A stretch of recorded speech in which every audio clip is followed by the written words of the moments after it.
大家好，我係 Dominic， 歡迎嚟到我嘅 channel。最近我就完成咗一個特別定製嘅藝術項目，喺一位爵士樂手嘅吉他上面進行創作。今次以音樂為靈感，糅合大海嘅意象，透過我擅長嘅抽象藝術風格，將作品延伸到吉他上面。當我聽到 Into the Blue 呢首作品，好快呢，佢就成為咗我創作期間好鍾意聽嘅音樂。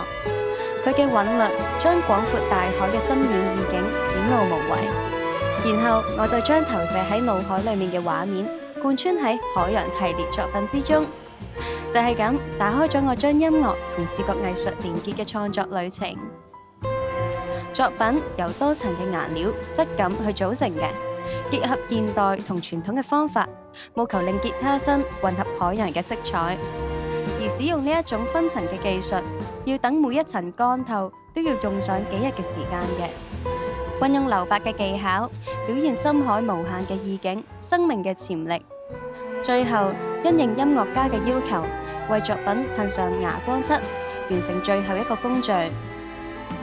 好啦，作品好快就會送到我呢一位音樂家朋友嘅手中，希望佢嘅能量可以引導下一位藝術家，啟發到更多嘅心靈互動、溝通同埋共鳴。